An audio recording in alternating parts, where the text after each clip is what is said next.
Hello and welcome back to the Global Flow series. I'm here today with Ryan Yokome, and I am so happy and very grateful we're back here because I have a little small admission to make. This is our second attempt at this. We had an incredible interview, but something went wrong with the recording and I had nothing.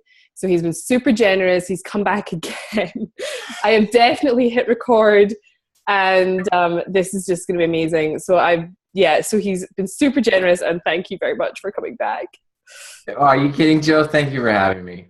Round two. We'll just keep it rolling. It's going to be amazing. Plus, guys, we're literally recording this as the minute turns to the full moon. It's the biggest eclipse full moon we've had in both of our lifetimes, pretty much. So we'll see what this conversation brings. It's going to be perfect, right? I'm so glad the first one didn't record because this is perfect. We get to talk like the peak of the full moon. Right. It's going to be so good. So I want to officially introduce Ryan to you guys and why this is going to be such an amazing call. Ryan is an internationally recognized expert in the field of personal transformation. He is the creator of the Soul Wealth Method and co-creator of the School of Soul Wealth and the Soulful Money Masterclass. He helps clients, network marketers, and entrepreneurs stop worrying and start living by awakening the immense courage that resides deep within themselves. With an innovative and unique coaching process, his clients are guided to live their passion by overcoming their limitations and stepping into their brilliance. Oh my goodness, this is going to be so good. I'm excited. Because last time was good too, right? Yeah, there's something about you, Joe, that I just want to say really quick that like I just feel so calm around you. I don't know what it is. I don't know if everybody who watches this feels this way but there's something special about you. So thank you for having me. Well, I feel it too, right? Like you're the male version of me. It's so funny. But with way better abs, and we'll talk about that later. So tell us a little bit more about how the heck you got to be doing this. How have you created this incredible school? You've just had this incredible launch and filled up your school. Just tell us, how the heck did you get here? What's your story? A little bit. Yeah. Thank you for having me here. Again, just like to be here with you. I mean, the work you do in the world too, it's beautiful. And just putting together the summit and everyone for being a part of this. Thank you. I think it's beautiful. We can come together and we can do things together as a group in unity. It's amazing. One of the things I love, and you asked me like, how did I get started on this? And, to be a coach and to help people. I love being in service. So when you asked me to come do it again, I'm like, yeah, let's rock it again, So yeah, we just filled up the School of Soul Wealth. So shout out to all of our Soul Tribe peeps. What's up, guys? Kris and I created the School of Soul Wealth because we wanted to give the people like a place where they could come and develop their natural talents and their gifts and whatever their soul's calling them to create and get into alignment with purpose. Like I love the topic of your summit because it's like, how do you get into flow when you don't feel like you're in flow?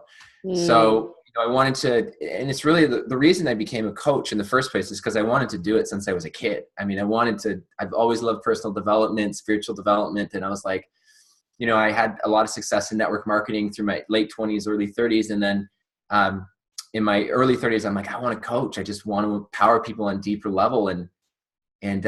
So when I stepped into doing my passion full time, it just clicked. Like I instantly got into flow and everything started to get into alignment. And now it's, when I mentioned being in service, I've got an amazing group of private clients, a great group in our School of Soul Wealth and other programs. I work with almost 50 people now and spanning, I think 11 or 12 different countries around the world. And it's cool. It's amazing. You know the feeling. It's an amazing feeling when you get to wake up every day, you do what you love, and you get to give back to people and be of service.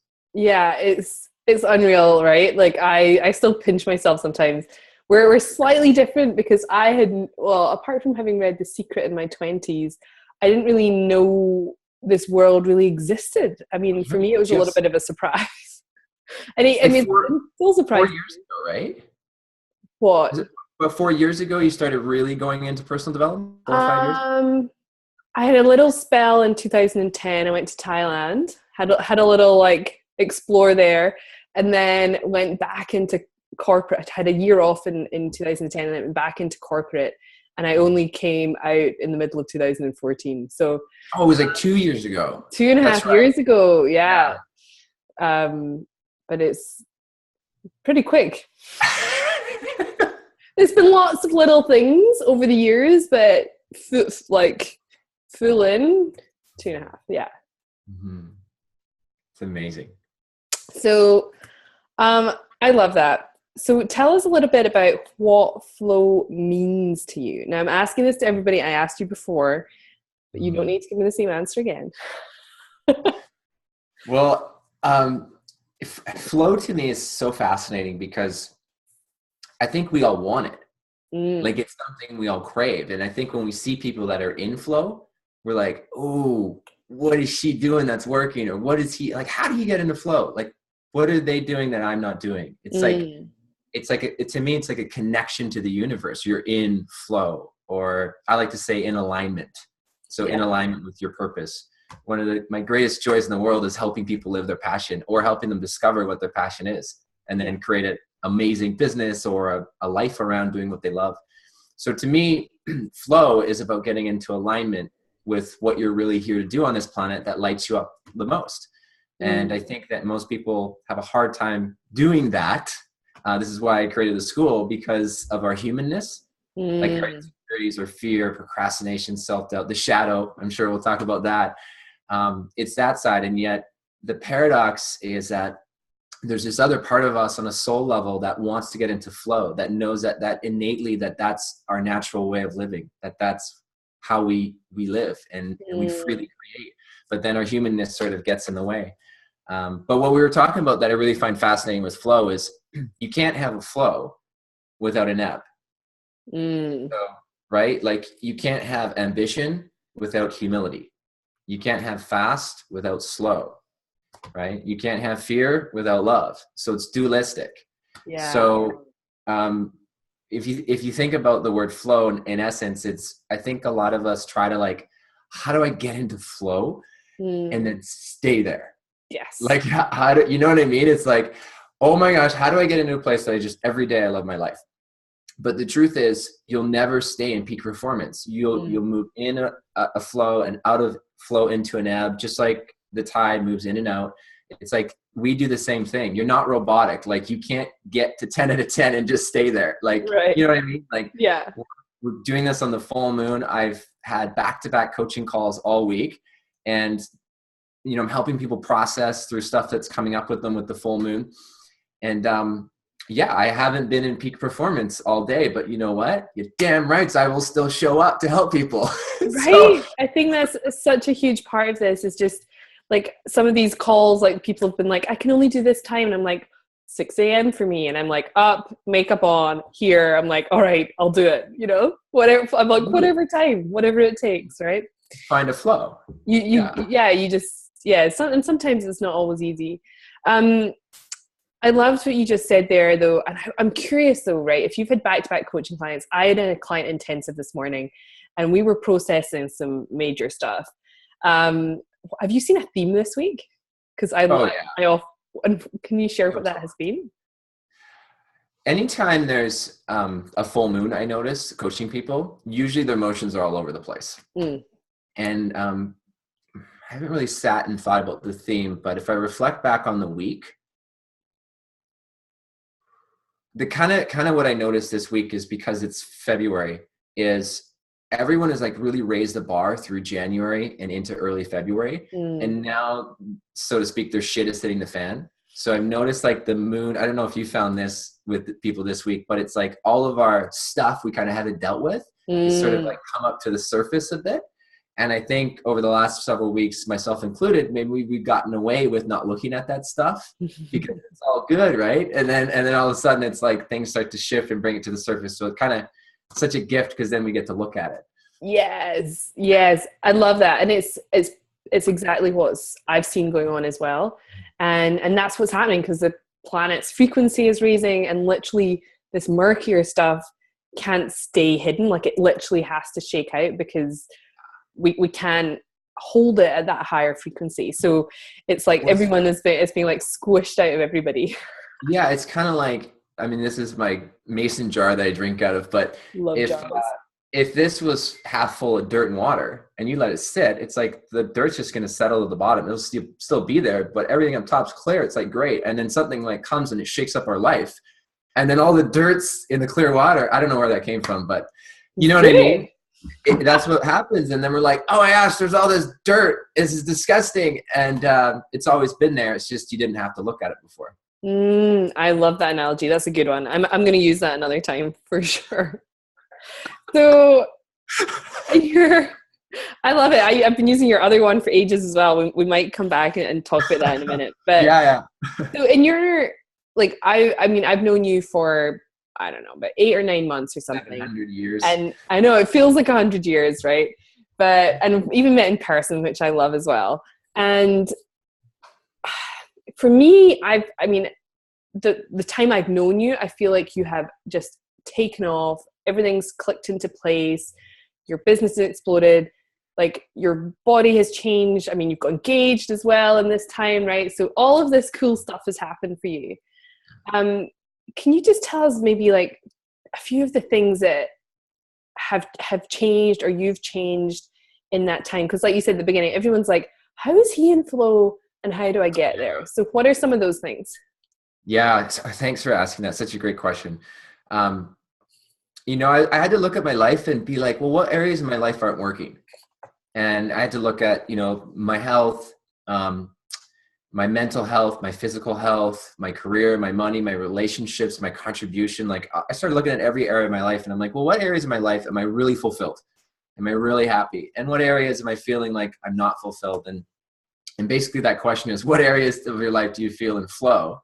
And what areas do you not feel in flow? Like you're stuck in an ebb. And what I kind of noticed is that the areas in my life that I felt really great, and for at that time was, you know, it was great with my career, with what I was doing, but I wanted to still raise the bar.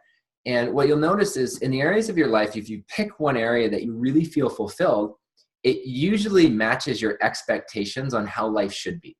So you're like, I'm really happy with maybe your marriage or your health. And you're like, this is how my life should be, right? Like I'm doing pretty good. This is great. But then maybe you look at your money or maybe your career or maybe your relationships or maybe your health. And you're like, I'm just not happy there. Like I'm just not fulfilled there. And it usually isn't matching how you think life should be. So your internal conditioning is off. Yeah. And so I started looking at my life and I'm like, well, where do I need to step up? Well, where am I playing small? And I mean, because to be honest, Joe, I'm 35.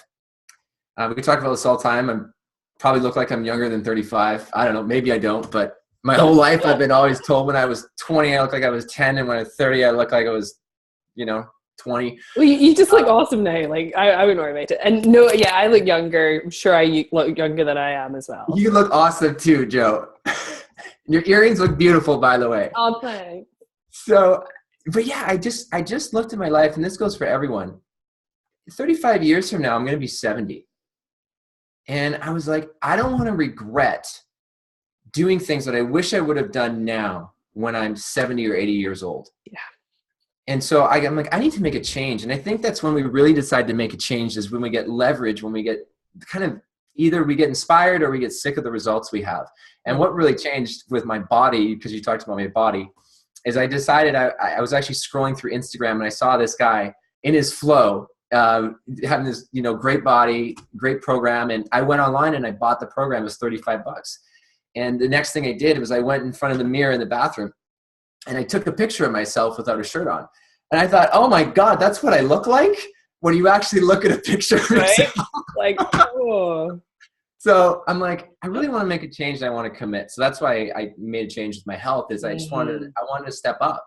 And the way I feel in my body now, because by the way, that's why you're going after. Your focus creates your feeling. So I started focusing on different things. I created a different feeling. And the way I feel in my body now is so empowered, so connected, just a higher level of energy. And so, I kind of reached this point, same with my career and stepping it up there, where I said, I got to make a change. Like I got to go for it. And I Mm. think for everyone who's listening right now, if you're not where you want to be in your life, you've got to get leverage and you've got to make it a priority. And when you make it a priority and it becomes a must, you'll find a way to change your life. Yeah. But until it's a must, you won't find a way. Yes. And for me, if I were to boil it down, like one thing that's gotten me into flow is service. Is service. So I learned this from Will Smith. I'll pay it for it. Yeah, Will Smith. I love Will Smith. I thought you were gonna like Tony Robbins. No, Will Smith. No, Will Smith.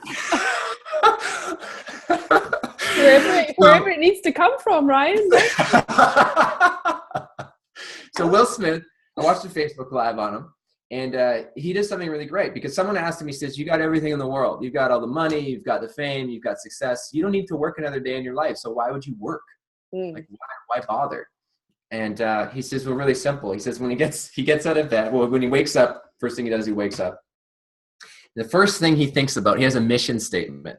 And his mission statement is simply to improve lives. That's it. That's his mission statement, improve lives.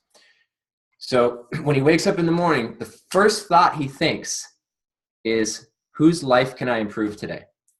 Ooh, nice. So literally when I wake up, that's the first thought I think. And I say it to myself. And I'll actually say to Kris, my fiance, I'll say, honey, the alarm clock will go off. I say, honey, got to wake up. We got lives to improve. Nice. And I believe, I mean, until we're at a point where we got a lot of love in the world, we got a lot of work to do. Like there's a lot of people suffering and having challenges. And I know I can do my part to help people. So I'll wake up, and then Will says he gets up and he's like, hey, what can I do today to make a difference? And that drives him, even though he doesn't need anything else in the world now. So when I wake up, I use that motto to carry it through my whole day of like, how can I help someone today? And not just in business, but just in life. And that's what's changed my life, Joe, is I'm like, how can I be in service today and help someone and not make this about me? Oh my gosh. I'm like full body goosebumps when you said that. Like I had a friend, I just did my when I had my event, I had a 3-day event back in August, and they were like, what changed? How the heck did you have the results after that? How did you, how were you open enough to receive that? The success. And I was like, what was different? What was different? And I was like, I opened my heart. I was like, I went into that entire thing. I had to surrender into it. It wasn't like I just decided that's how I was going to do it. I had to and it wasn't even a conscious decision to surrender. It was someone else's decision for me to surrender. But that was the difference. And when you go into that place of like surrender to the service, everything changes, right? Yeah, it's a different vibration. Like, and I know sometimes it's hard because I know there's going to be people watching this and being like, well, my life's really hard. Like maybe you're having financial challenges or marriage challenges or health challenges. And I have so much compassion for everyone. But I also know whatever you're going through, and I've hit rock bottom too. And I could tell you about like all these kinds of crazy drugs, alcohol, crazy things. Kris throwing an alarm clock at me once because, I did something stupid or she's like, wake up. Yeah, I could basically, right? I mean, geez, I could bore you with all of my past problems, but you've got your own problems. So I don't want to bore you with them. But one thing I can tell you guys is whatever you're going through right now, it's all happening for you for a very good purpose. Like, there's all the reason it's happening for you, and you can use it as a gift to help you move forward. So it's not always easy to just go, well, go into service, right? Like just help more people when you're really in a bad situation, or maybe your business isn't where you want it to be, or you're not in flow. But also know that this too shall pass. Like I have a belief that this too shall pass. So I'm never stuck. And I also have a belief that no matter what I'm going through, I can use it as leverage to find a gift in it that it will help me move forward instead of staying stuck, or worse yet, moving backwards. So I can find a gift in anything. And I truly believe the universe didn't create any spare parts. So I believe that there's a gift in your frustrations, your sadness, your money problems, your relationship problems that will allow you to move into flow. And that's the ebb. So if you can find a gift in the ebb, you don't have to stay stuck there and spin. Then you can move into a flow. Yeah. So what are some of the common things you see people keeping themselves in that ebb place? Like, what are some of the things that keep them there? Oh my gosh. The long list, like, so. It's crazy. Oh man. Well, here's the fascinating things, right? Sometimes what we'll do is Tony Robbins talks about, we'll violate our values to meet our needs. So you could have a value of, let's say, freedom, because a lot of people value having freedom, time freedom, right? Or freedom of creativity, expression of who you are. So you can have a value of freedom, but you could have a need of certainty and comfort. So what's the contrast in that? That means that you'll stay in a job that gives you a secure paycheck, that you clock in and you clock out, and it has benefits and covers your medical, because you value, the need of being certain is more important to you than the value of your freedom. And that's a conflict. And so what we'll end up doing is, when you mentioned like some of the problems people have, one of the biggest problems people have is they're having their needs met in a disempowering way. A lot of people do crazy things. Like, people are fucking crazy. Am I allowed to swear on this podcast? No. I mean, yes, I'm just kidding. I'm kidding. Of course you can. Okay.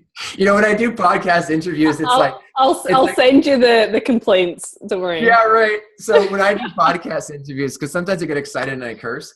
And for me, that's really liberating, because I grew up in a Christian household where I was never allowed to curse. It was like totally taboo. And so I'm like, I went through this phase where it's so freeing.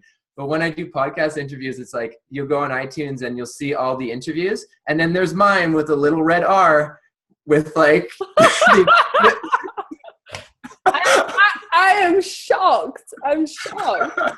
I don't want to have to R-rate my series. No, that's so funny. That's so funny. But to answer, so with the needs, what we'll do is it's crazy. Like, some people will do things, they'll actually identify themselves as being sick or getting sick, because that's how they get their needs met, of feeling love and connection. It's wild. So I'll jump on a call with somebody, and what we'll do is typically what happens when you talk to someone, either you're enrolling them into your story or they're enrolling you into their story. And if you don't have like a really empowering story, like if you have a victim story, a victim mentality, then you're always trying to enroll people that way. And what most people do is they get love and attention that way. And, you know, like a simple thing, like I'll get around some of my friends who really don't do any kinds of personal development, and they'll be telling about their problems. Then, you know, another friend will say, "Oh, you think you've got it bad? Oh, I've got it bad. Like, you should." Like, right? We'll compete. So people do, it all comes down to your story and how we identify ourselves. So once you get into flow by having your needs met in an empowering way and identifying yourself with an empowering story that changes people's lives instead of disempowers people. Yeah. Now the challenge is you have to take the paradigm of how you get your needs met if you're not where you want to be in your life, and turn the paradigm upside down, so you can have your needs met in a way where you can get love and connection. Let me give an example. My fiance, Kris, she grew up in a household where she found a way to get love and connection from her parents by playing small. Right. So if she came to them with her problems, or she came to them going, I don't know how to figure this out. I don't know how to solve this. I'm really indecisive. I'm really overwhelmed. I'm really confused. They go, oh, honey, come on in. We'll take care of you. We have an answer for you. And that was their dynamics. It's not right or wrong or good or bad. So she built a belief that she could have her needs met by contracting herself and playing small. And then coming to everyone going, how do I figure out my life? Woe is me. So for her to change that paradigm to how she lives now, because now she's an amazing coach, super empowered life. She's a rock star. Like, yeah, she's amazing. Amazing. And so she had to take the paradigm and turn it upside down and go, oh, I can actually have my needs met of feeling loved and connected when I'm expanded, when I'm in my power and empowering other people. And I can actually feel that way, because before, when she was in her power, her parents would go, we don't know what to do with you. And they would try to shrink her back down, because that's where they would meet her with love. So in her power, in her grace, in her beauty, now she's found a way to get her needs met. And you're there to love her in her amazing expansionness, right? Raise the roof. Raise the her divine up. masculine is in the house, right? Like I know. I wear my black shirt. You're like, I've got this, girl. I can hold this, right? But that takes a little bit of stepping up on your part, though. Oh yeah, right? It does. It does. I think this is going to sound kind of counterintuitive, or but a lot of people think that women are going to be the ones who like change the world right now because there's the feminine energy coming up. Yeah. And you are, right? I'm just kidding. But I actually believe it's going to be indirect. So here's what I mean by that. I actually believe for the world to get into flow, or for any women on the line who are watching us, is I actually believe it's going to be us men embracing and balancing out our feminine with our masculine. And instead of suppressing women, instead of having power over women, instead of controlling women, is we're going to tap into balancing out our feminine and go, oh my gosh, I have so much love for you. And we're going to raise you up and support you instead of suppressing. And it's not that we need the light. It's that women are going to be, and you're seeing it right now across the United States, women are going to open up and expand because men are no longer suppressing women, is what I believe. Oh, so it is totally. You know what I mean? Yeah. Yeah. No, it's, oh my gosh, this is such a huge conversation because, and it's on this full moon that it's funny how this came up. Funny, not funny, right?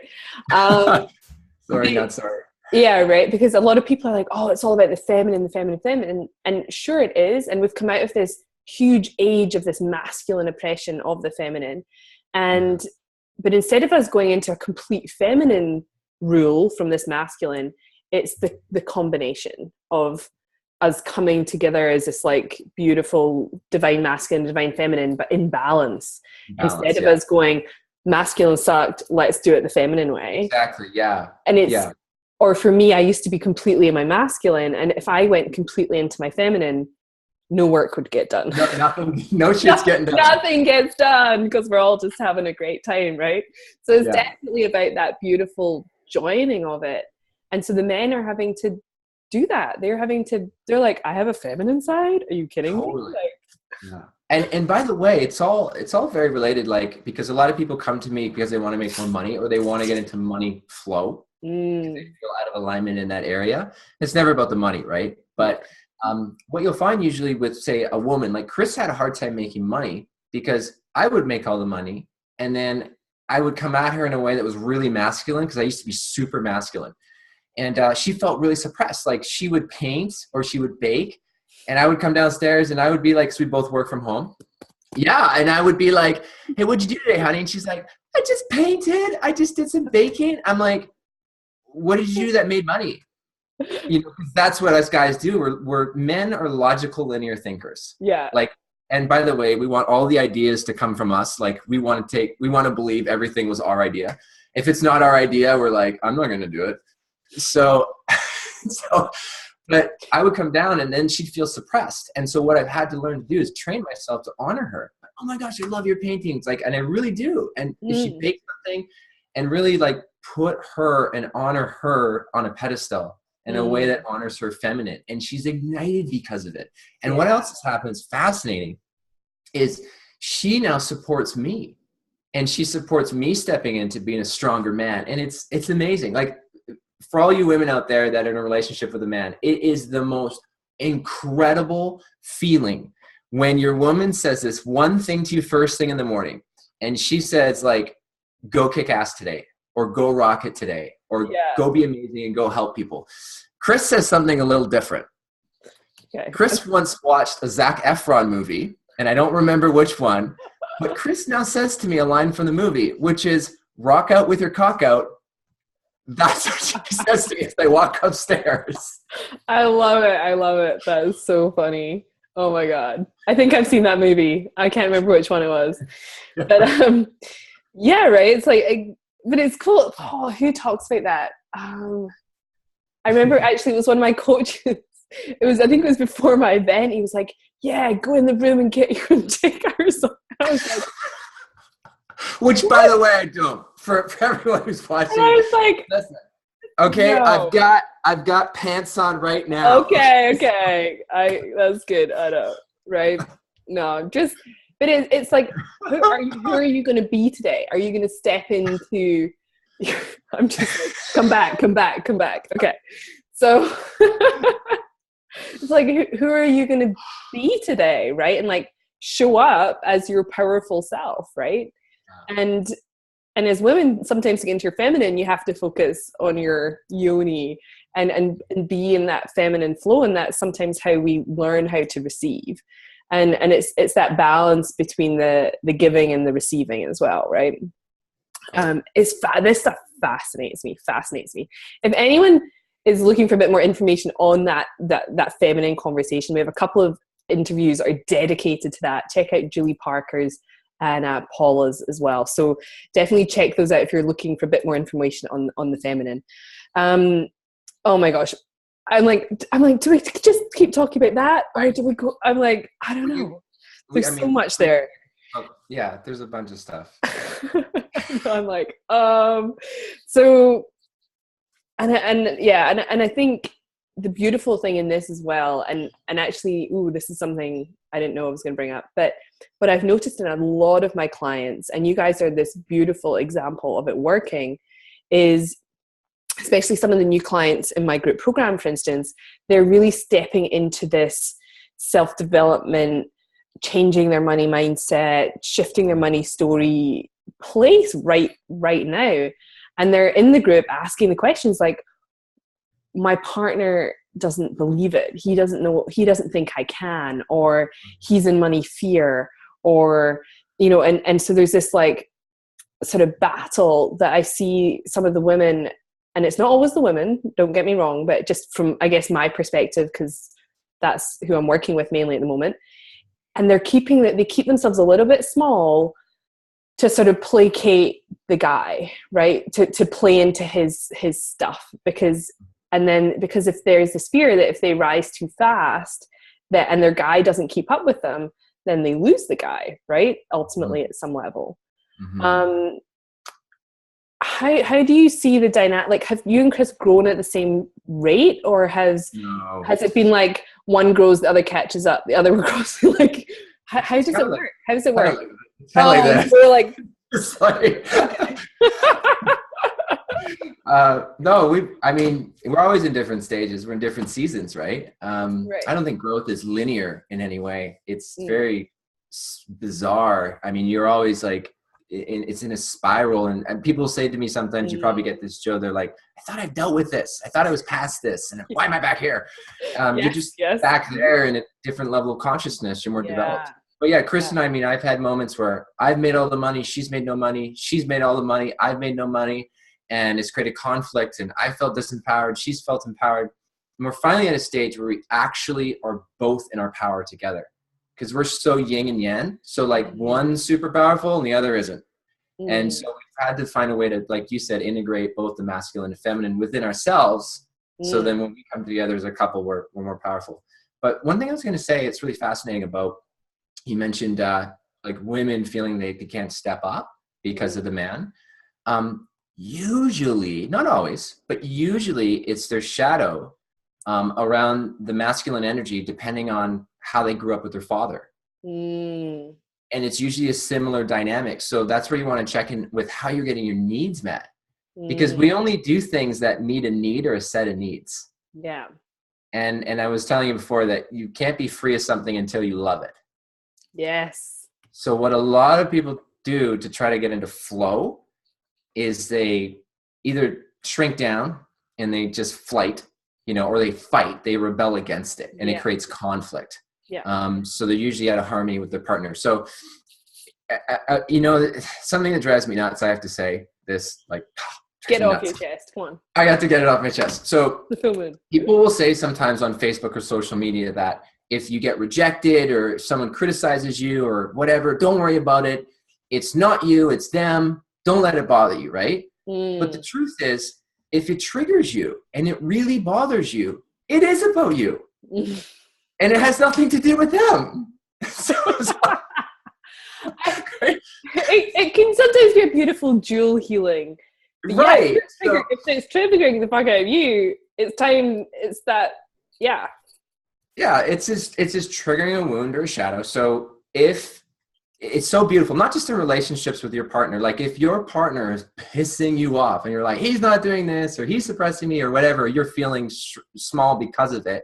Or anyone, if you post on social media and you're feeling I'm going to get rejected or hurt or criticized, then it's just triggering a belief that you have within yourself. So you actually got to go there, because it's like, it's a mirror. It's like the whole universe is a mirror. That's all it is. Like the internal world is just a reflection of the external world. Yeah. Everything in your life is a reflection of something you've created first internally through your thoughts, your words, your actions, and you just create externally. So when it comes to relationships and people, like with the shadow, so brilliant. What did Carl Jung say? The shadow is the person we'd rather not be. Yes. Right? So you're like, oh, my spouse drives me nuts. I don't want to be like him. I don't want to be like her. You're just seeing a mirror of a part of yourself that you haven't healed. So if you look at it and go, oh, I wonder what part of him or her that I'm judging, that maybe I'm actually judging myself. And if you heal that part of yourself, then you can meet that other person in compassion. And then that's when you start to get into a flow. Yeah. Can you tell us, I know a lot of your work, you did a lot of work with Debbie Ford and studied with her. Can you just tell us a little bit more about the shadow in case people are hearing this for the first time? Yeah. So there's two shadows. There's a dark shadow and a light shadow. So I think we're both wearing black today. Yeah, we are. Ooh. But shadow is fascinating because they're unconscious.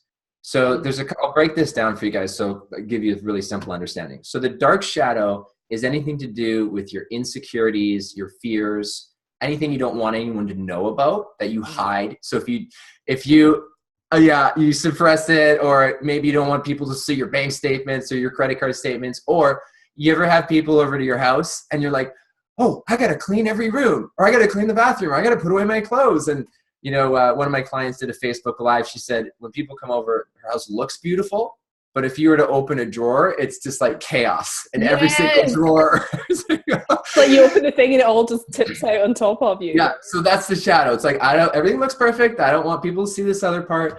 But that's going to affect your flow, your business, your bank account, your income, because it's taking up all this space in your aura and your energy. So you got to learn to integrate. This is what's allowed me to express myself so freely, because I own a lot of my shadows. I'm still integrating many of them. But when you own your shadow, you don't have to pretend to be someone you're not. You can be like, my drawers are a fucking mess. Whatever. Right. So that's the dark shadows, the insecurities, anything we want to hide from people. The light shadow is your brilliance. It's your magnificence. It's you, how we opened the interview. It's you looking at someone in flow and going, what does she have that I don't? What does he have that I don't? Maybe you look at, I don't know, Marie Forleo or Gabrielle Bernstein or Marianne Williamson or Oprah, and you're like, they're amazing, right? So it's a mirror. It's not about them. It's you're seeing your light mirrored back at you of what you're not embracing. So whatever you see in them, the list of qualities, is what you need to embrace within yourself that will get you into flow. So that's the shadow part of it. Now, there's another part to it. Yes, I love this. Before I go to that part, one of the best things that everyone could do on the line, if you want to identify these, because most of them are unconscious, is make a list and pick one person. A really great book is called The Work by Byron Katie. And in The Work, you can actually go and print off one of her free sheets called Judge Your Neighbor. Yes. So she has a worksheet called Judge Your Neighbor. And you list off every single thing you hate about your neighbor or a person you don't like. So that's one way you can tell about your dark shadows, your judgments. That's where you'll see it mirrored, where I can't stand this person or that person. It'll take your energy away. You want to embrace that part of yourself and have compassion for you. So make a list of everything. Pick one person that you really cannot stand and just write a list on everything. Let it rip. Like your ego wants to get it out. So you'll start writing and it'll just be like, I can't stand this person for this. So do that one. The second one with your light is do the same thing. Take a list, pick one person that you admire that has influence and make list of all the qualities. Oh my gosh, they're so confident, charismatic, they're peaceful, they're abundant. Make a list of all the qualities. That's the dark and the light shadow. And when you integrate them together, just like masculine and feminine, you're in wholeness. Wholeness is what you were in when you were a child, right? Like children don't care. They don't care what other people think. That's wholeness. And then what happens is we get judged or criticized or something happens, and then we split off and we become separate and we judge parts of ourselves and we shut down parts of ourselves. The other thing we do, so that's the dark and light shadow. The other thing we do is, have you ever heard of disowned qualities? No, do you know I haven't actually? Okay, Shockingly. Shocking. I thought for sure you would. Joe was just telling me all these. Every time I talk to Joe, she teaches me something. Every time I learn. You're telling me these great stories before. And same back. It's good. So a disowned quality is different than a shadow. Okay. Here's what I mean. A disowned quality is something that you believe you could never do. So something like, I could never murder someone. I could never hit someone, right? I could never swear at someone, or I could never scam someone out of money on a business deal. Something that just completely goes against everything that you believe is right. So what we do is we say, because I could never do that thing, we end up resenting or judging that thing or the people who do those things. Right. But I'll go back to, the universe didn't create any spare parts. So, I mean, you know, I don't have kids, but I would imagine if somebody broke into our house and was trying to kill our child, I could probably kill that person that was trying to kill our child if I had to, you know, and I would never want to do that to anyone. I could never murder anyone, but given the right circumstances, you probably could. So it's understanding, like, we're all interconnected as one. So if I judge someone for a belief that they think they're right in something, and I'm like, I could never do that, what I'm really saying is I'm separate from that person, and I'm actually separate from the universe then. Yes. So if I go within some crazy parallel universe, maybe I could do something crazy like that. It allows me to have compassion for someone, have understanding for their belief system. So this is when I coach people on money, relationships, health, career, their finances, like really creating a really amazing life that's harmonized. I have zero judgment, zero, because I've done a lot of work integrating my shadows and my disowned qualities. So I can go, oh, I understand that person. Totally different perspective. So now you can have compassionate, deep, loving, connected relationships. I love that. And even this morning, you know, I was talking to my client and she's like, oh, I've never told anyone that out loud. And I said, this is like a zero judgment zone. It hadn't even like hit me as being something that I would judge her on, but it was tough for her to say. And I was like, oh, okay. Yeah. Oh, but you know, it's probably so freeing for her too, right? Yeah, right. Like it's amazing to say like saying the unsaid, right? We just take the power out of the thing, right? Yeah. Voicing it. I remember, so I have my coach is Ann Sullivan. She owns a company called Bliss Flow Coaching. And I mean, when I first started coaching with her, I'm sure you get this with clients. You're just like telling people, you're telling your coach this stuff. And you hit this point where you're like, should I tell them this? And I'm like, okay, I'm going to tell it. I'm going to say this to her. And then I say it to her, whatever it was. And then I'm like, oh my gosh, why did I say that? I shouldn't have said that. Why did I say that? Like, let me take it back. Right? Yeah. And I'm like, oh my gosh, she's totally going to judge me here. She's judging me. She's totally judging me. And then I get off the call and I want to run a marathon because I'm like totally freaking out. I said that. But that's how you integrate the shadow, is you expose it. Yeah. I love it. And that even works when you're coaching somebody, right? It's that thing you're like, oh, I need to say this. And I'm like, oh, what will they think if I say this to them? And then I call them on it and they're like, oh, and it's that thing that I almost don't even want to say that needs to be said, right? And that all takes courage, right? To start speaking that and putting a voice to it. Yeah. Can I say one really quick thing? I'm just being called to say. Of course. So around the shadow of money. So if you want to make more money, specifically if you want to make more money living your passion, where you're having more fun, adventure, more flow, more excitement, is you got to look at your shadow around money. And one of the best ways to do that is, I always tell my clients, if you were dating money, what would that relationship be like? Yeah. Right. And so the shadow of money is, you have to identify what's the meaning you're giving money. And then, is it a disempowering or empowering one? And you got to look at the story you have with money, the association you have to money. Because most people do not have a positive association. So what they end up doing is they spend it all. They can't save it because they don't want to hold on to it. It's like, it's dirty, it's wrong, causes stress, causes conflict, ends up, parents getting divorced, fighting over it. They have a really negative association. So their shadow becomes, they don't want to do the work to make the money because it actually causes pain. What they end up doing is not embracing their light and their power. And then they stay in the dark shadow or the ebb, where they're disempowered, even though it's not really causing them happiness, because that's normal to them and they can get their needs met there.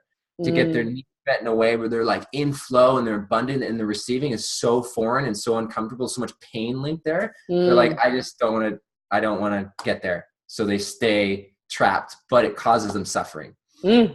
All the time. I had a client just this week, and we realized that her money drama, like she was getting something out of her money drama.